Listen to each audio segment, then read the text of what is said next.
மாசோட்டம். எனக்கு கொடுக்கப்பட்ட தலைப்பு சூழல் பாதுகாப்பு அனைவரின் பொறுப்பு. மணிநீரும் மண்ணும் மலையும் அணிநிலற் காடும் உடையது அரண்.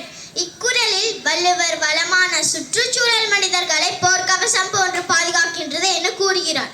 சுற்றுச்சூழல் என்பது மனிதர்கள், விலங்குகள், பறவைகள் மட்டுமல்ல, மண், நீர், காற்று, காடுகள், மலைகள், ஆறுகள், கடல் போன்ற இயற்கை பரப்புகளை குறிக்கும். நோயற்ற வாழ்வே குறைவற்ற செல்வம் என்பது பழமொழியாகும். சுற்றுச்சூழல் தூய்மையாக இருந்தால்தான் ஆரோக்கியமாக வாழ முடியும். சுத்தமான காற்று, தண்ணீர் மற்றும் உணவு ஆகியவை நம் வாழ்க்கைக்கு இன்றியமையாதவை.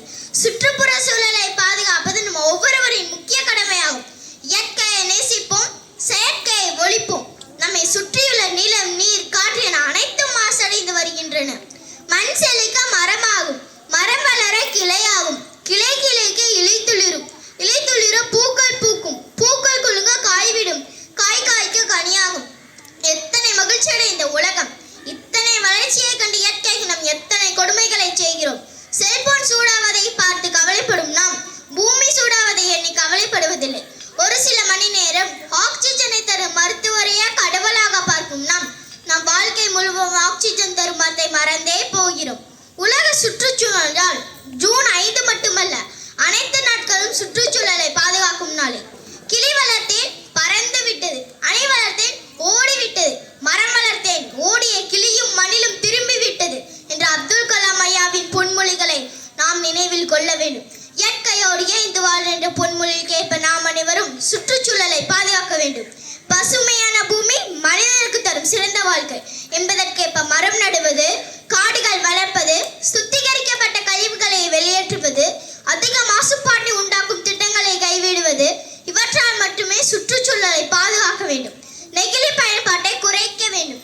இயற்கை உரங்களையே பயன்படுத்த வேண்டும். மனிதர்களாகிய நாம் இனியாவது திருந்துவோம், இயற்கையை பாதுகாப்போம். நாட்டின் தூய்மை நமக்கெல்லாம் பெருமை என்பதற்கேற்ப நாம் அனைவரும் வீடு மற்றும் சுற்றுப்புறத்தை தூய்மையாக வைத்துக் கொள்ள வேண்டும்.